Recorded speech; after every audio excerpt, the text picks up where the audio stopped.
past few years, the United States Air Force Academy Band and, indeed, the entire country have expressed appreciation to the veterans of World War II. These veterans sacrificed everything in defense of freedom. We should not forget that because of those sacrifices, we can gather as free people, celebrating music and the joy it brings to us all. Among the veterans of World War II, there exists a relatively small group that, because of the very nature of their mission during the war in the Pacific, has remained relatively unknown and unfortunately unheralded in the years following the war's conclusion. That group of patriots brought a very unique weapon to every assault conducted by the United States Marines in the Pacific Theater from 1942 through 1945.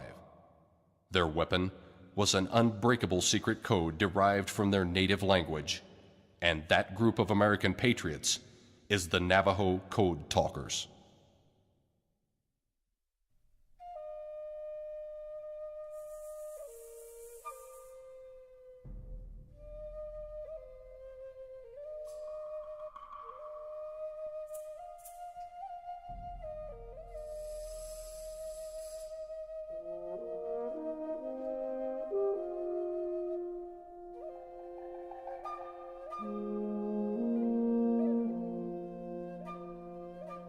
In times of war, secure communications are absolutely vital to success.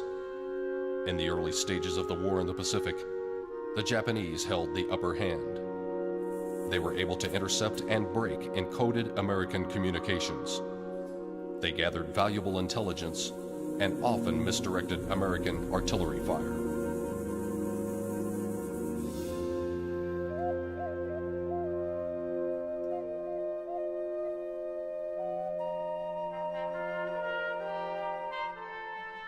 Civil engineer Philip Johnston knew the Navajo language, and he understood that it was complex, unwritten, and largely unknown outside the Navajo reservation. He recommended that the Marines could use the language to America's advantage, and demonstrated that a 3-line English message could be sent in 20 seconds using Navajo, much faster than the 30 minutes it took using existing code machines.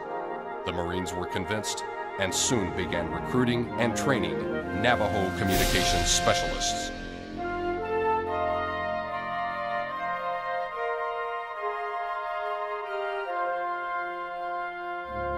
The first group of code talkers consisted of 29 Navajo recruits. They developed a code that initially contained 200 Navajo words for military terms. Knowledge of the code was kept secret, and the entire code was memorized.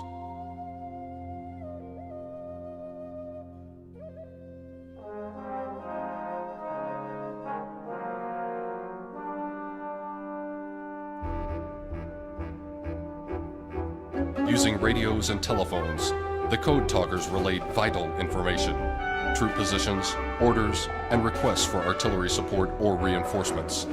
Their transmissions were fast, efficient, and most importantly, secure.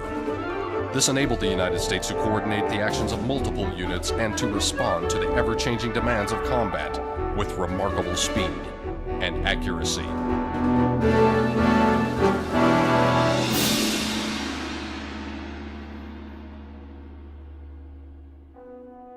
The code talkers, 420 in all, played a crucial role in the Pacific, especially in the American island hopping campaign.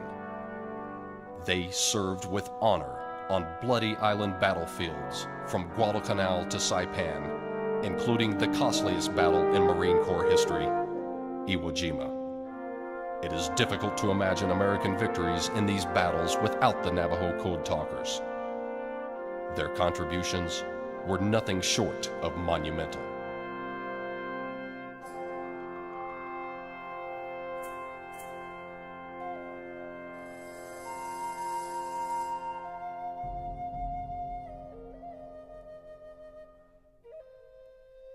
For many years following the war, the Navajo Code remained a secret because of its potential use in other conflicts.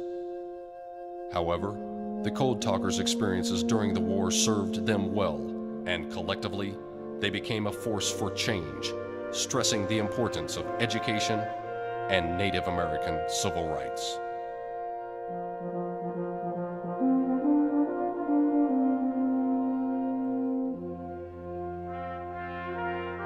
The Code Talkers received their first national recognition for their wartime contributions at the 1969 reunion of the 4th Marine Division Association in Chicago.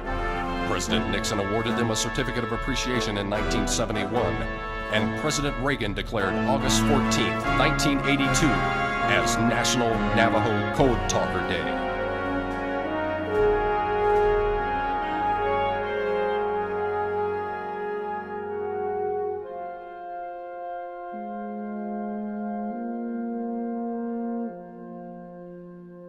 The Navajo people prefer to live in beauty, peace, and harmony. And yet, they did not hesitate to answer their country's call for help in a deadly conflict that forever changed history. The Navajo Code Talkers were United States Marines who fought for their country, the United States of America. We honor their service. Semper Fi.